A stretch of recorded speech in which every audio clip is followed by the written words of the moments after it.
guys, Jay! And Danny Green. O-rings are back with the new Delta-17 action figures.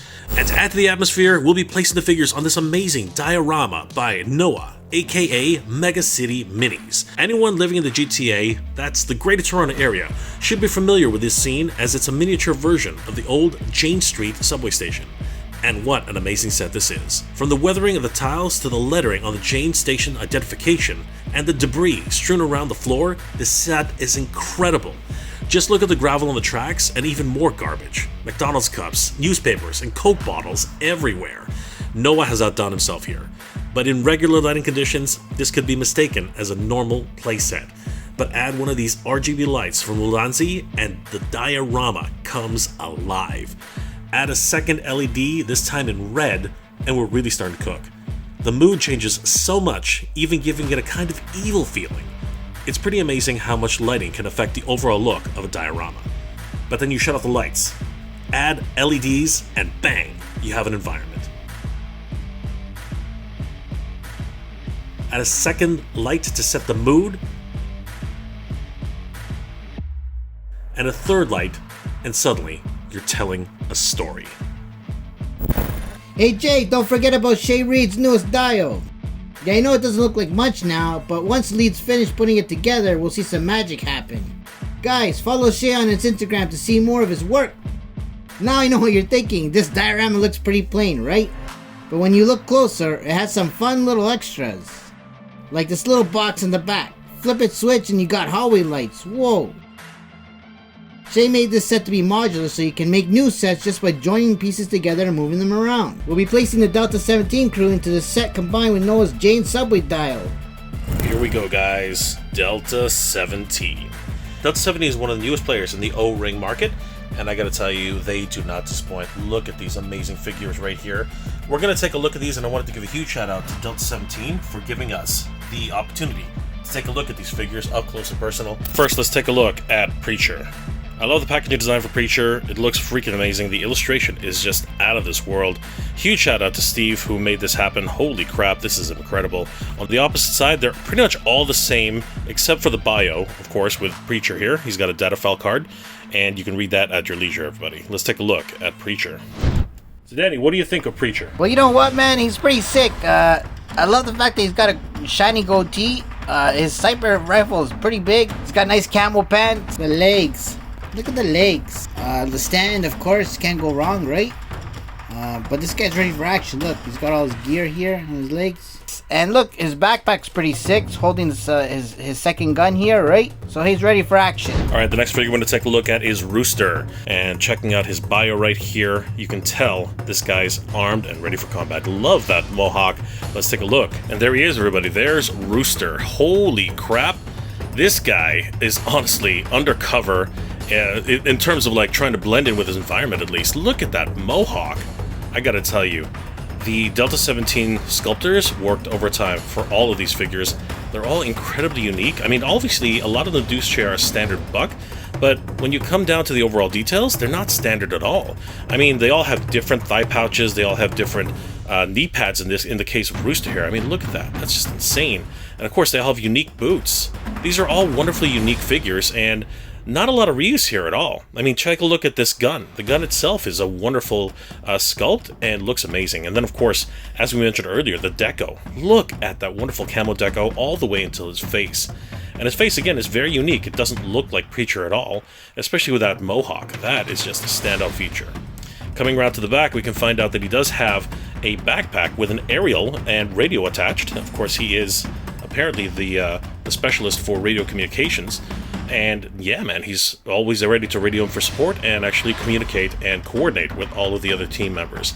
I love the little backpack satchel at the bottom, and I think, if I'm not mistaken, this can actually double as a stretcher for helping to carry or transport wounded. Somebody can correct me in the comment section below, but yeah, love this overall look for Rooster. And I forgot to mention that he does have this wonderful bulletproof vest, if I'm not mistaken, which also has a couple of ammo pouches in the front. Absolutely stunning. If you're a kid of the 80s and mess around with characters like G.I. Joe, then you're very familiar with the idea of what an O-ring is. Delta-17 takes that and brings it to the next level. Shoulder rotations, which you can see here, they can bring their arms all the way up this way, rotate a full 360 degrees, The arms bend right at the elbow and can also rotate. They also have a wrist rotation, which adds to the value. The head actually pivots left to right and even goes down a fair amount. Going up is about that high, which is really not that much, but still, you can get him into a lot of great poses. They are O-ring characters, so you can actually see the elastic right there. This also does, unfortunately, have the limitation of the ab crunch, which really, in most situations, is fine, but every now and then you will get a little bit of elasticity. The legs themselves are also attached by that same peg, and then, of course, you can lift up the legs. It goes about that much. The knees do bend right at the knee, and there is no ankle articulation, which is unfortunate, but the figures themselves are solid, as you can see here. And of course, they do have that signature peg in the back where you can attach additional accessories. Absolutely freaking incredible. Let's have a look at the Delta Infantry Squad, Delta A and Delta B. It's a very similar file card for both Delta-17 troopers, the only difference, of course, being that Delta Squad A is lighter skinned and Delta Squad B is darker skinned. Because these two are so similarly designed, we're just going to take a look at Delta A for the moment. Man, this guy, honestly, if I was to say anything, regarding this guy, he kind of reminds me of a specific G.I. Joe figure. I think you know who I'm talking about, guys. Sci-Fi is the one who he really sort of takes after, but is completely different from Sci-Fi in so many different ways. But let's take a look at all the things that come with the Delta Infantry Squad member A and of course member B. The only real difference between A and B is their skin tone.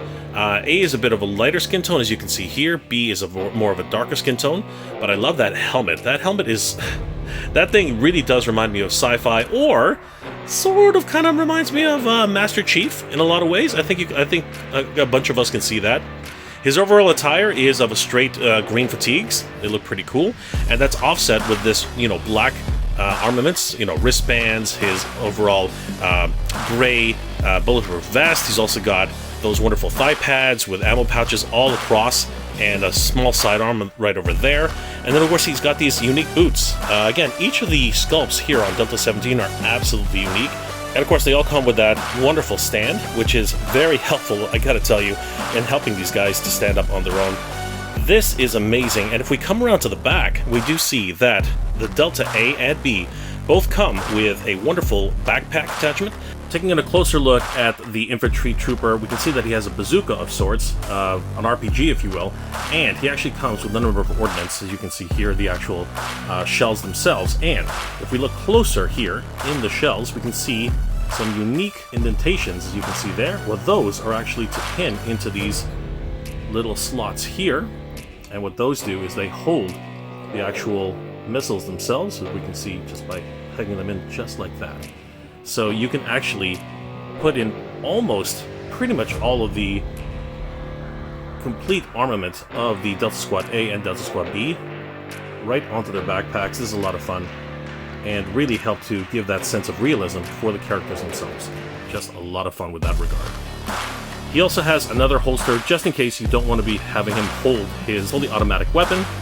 There we go, guys. There is Delta Squad A and B. Amazing. Delta Squad A and B members also come with an additional set of armaments, as you can see here. The ones we've already mentioned, as well as this gas mask, which is a lot of fun. That is a really cool attachment. Attaches right onto the figure himself on the front of his face. And then we also have a small knife for any close quarter combat situations, as well as to make dinner. Adding the gas mask onto the figure is actually pretty simple. If you look here on the back, there are actually two little notches right there, and on the side over here, right there. It's actually quite a little bit harder to see, but those little notches are key. With the little indentation here, you can actually come in on the other side, position the gas mask right in front of his face. You have to actually position it on his face like this. It's so hard to do this on camera, guys. Sorry about that. And you have to actually peg in. Okay, I had to do that off camera completely because it would not peg in as I was doing it with the camera on, because it was just so difficult to get that there. But yeah, it basically sits on the character like that.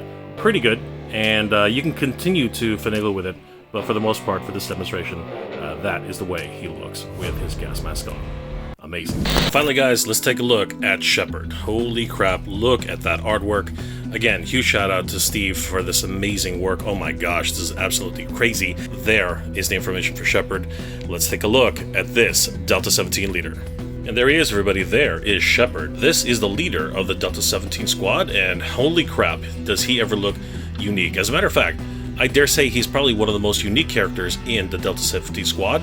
Of course, having to do with that masked face of his. It's got that, skull printed face, which looks amazing. He does have a removable helmet as well, which is a lot of fun. However, I do have to say that just like every other figure in a 3 3/4 inch scale, 3.5 inch scale, the tiny little accessories do get lost, so you do have to actually be very careful with them. A lot of things to talk about this. He does have that wonderful fully automatic weapon with those 2 different scopes. Freaking incredible. He's got a wonderful looking deco. I mean, look at that, guys. It's got greens, it's got yellows, it's got black, it's got red. I mean, the thigh pouches alone. Look at those shotgun shells. Oh my gosh, this guy's ready for action. He's got an additional sidearm right there, like pouches galore. This is an incredible look for Shepard. The knee pads, the unique boots. He's even got sort of, almost a bell-bottom type of look on the legs. Crazy. And if we go to the back, he does have that wonderful pouch backpack. It's full of pouches. And of course, his other shotgun attachment. Oh my gosh, that thing's crazy. Look at the shells and the shotguns. It just complements each other so well. Shepard also has one additional trick up his sleeve, and let's have a look at that. His infrared goggles. These are freaking amazing. We can see the red nature of them in the front here. They look amazing. And of course, they do have a wonderful sculpt all over. And to attach them, it's pretty simple. We see this peg right here where it hooks in to the top of Shepard's helmet. All you got to do is just take this and position it right here, like so. There you go. So this is the position of the goggles as they are up on Shepard's head. But if you wanted to, if in the heat of battle or reconnaissance, you can actually just take these off and reposition them in the opposite direction, so that Shepard can actually just have a look at what's going on in the battlefield below or from a distance, just like this. Amazing. And of course, you can position his hand to come up and literally bring it to the scope, kind of like this, almost as if he's actually peering right into the distance, trying to see exactly what's going on with the enemy. That was a look at the Delta-17 crew, everybody. So let's find out what these guys actually do on a standard recon mission.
Sir. It's Shepard. This is Preacher. This is Shepard. What's your situation? We're en route ETA 5 minutes. Copy that. So far, so good. Let's hope it stays that way. I'm playing straight to the bank to collect my payments. No negotiations, it's my way, I was born impatient. And like a damn Freemason, I'll run this nation. What I'd give for a drag. I thought you quit. I did. Let's keep moving. Like a walk in the park. Spoke too soon. Shepard, come in. Get back here, Preacher. we got company.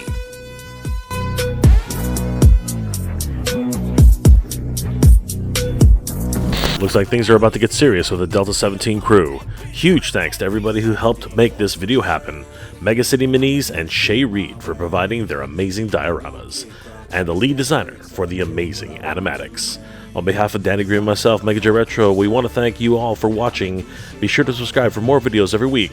And check out this next video. We'll see you there. Yeah, I'ma do